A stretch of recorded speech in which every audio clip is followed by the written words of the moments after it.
one of the areas of technology application in the country, which I'm very excited about, is in healthcare. It's a desperate need of the country.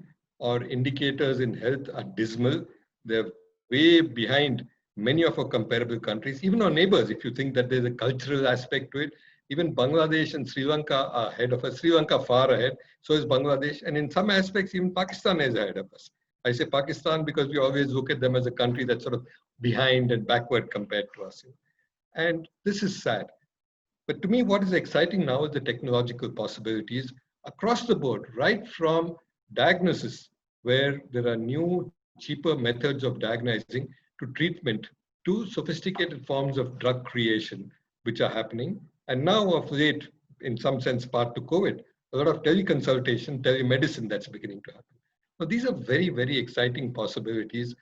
Many of the things that have been innovated are just fabulous. Low-cost ECG machines, contactless stuff which is happening, wearable devices, diagnosis with a drop of blood or even just saliva or breath are happening. Some of these are yet at the pilot stage. Some have progressed and are getting out into the field. Slower than I would like, but they're getting out there.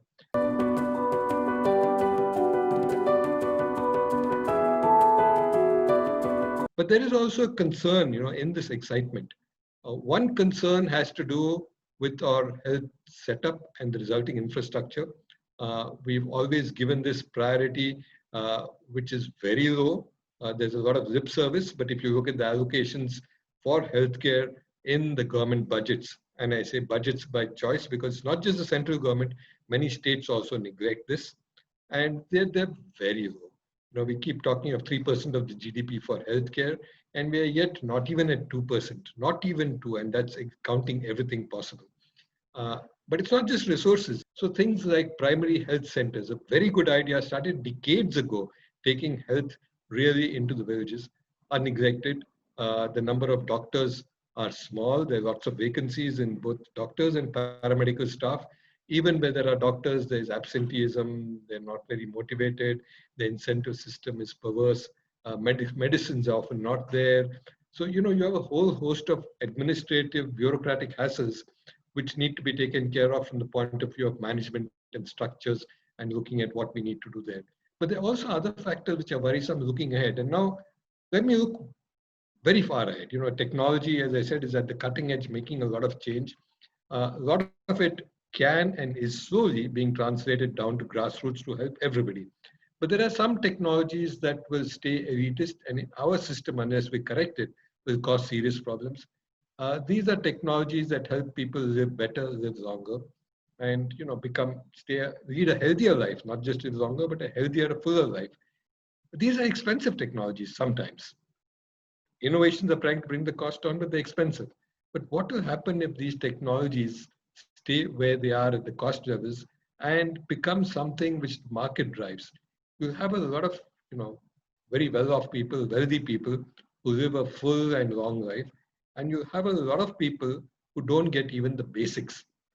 And this differentiation will increase unless we change our system of healthcare, which is driving people into private healthcare. When you look whether in rural India or in urban India, the amount of expenditure, so-called private expenditure on healthcare, which means not government-provided healthcare, not free healthcare, but where people pay out of their pocket, that percentage has been increasing over the years. Two reasons. One is people are no longer have faith and credibility in the government system. They feel it's not good. It's like government schools. By definition, the feeling is they're not good. You send your children to private school. People even at the bottom of the pyramid eke out whatever savings they can to send their children to a private school. The same is happening in healthcare. They'd rather go to that private doctor and pay a fee rather than go to the free public government doctor. Now, some signs of positivity, and always look for silver lining. In Delhi, and I don't want to overstate this because there's also some degree of political hype on it, but the government has done a great job, both in terms of the expenditure on healthcare, their emphasis on healthcare, the concept of mohalla clinics, which is not very different actually from a primary health center, but just locally available healthcare, and bringing in enough motivation so people do go there and get better treatment. I think if we can do that, so complex requirement of political will, better administration, better governance, but also introduction of new technologies that will make it both cheaper, more effective, and be able to take this out widely to people. And I think that is something which is necessary. New technology is getting there. Mobile phone, its penetration into the country has been phenomenal, as we have seen. We have crossed 1 billion already. So not only new technology is coming in faster, but the penetration deeper into the country increased very substantially. And because of this, technology in India has played an increasing role. And what may have happened in developed countries in the West over a century is happened in India over a decade. So we've really moved fast in this. And today, technology permeates in all stuff that we do. And it's not just in a certain segment of society, or it's not just urban. You can see the penetration going down deep into the countryside. Technology to me is going to enable and facilitate education and healthcare. It's going to really drive training.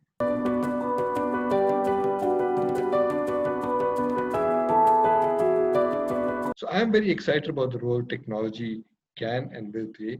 But having said that, I must tell you that to me, technology is not a silver bullet. I am no great technology fan who says it will solve all our problems and make us a prosperous country in the next 10 years. No, that's not going to happen. There are lots of things which are basic to our governance, our systems, our society. Early days when I started my career in ISRO, we were very clear that technology made all kinds of things possible. It was for us to design systems that would make it such that it would help those who are the worst off.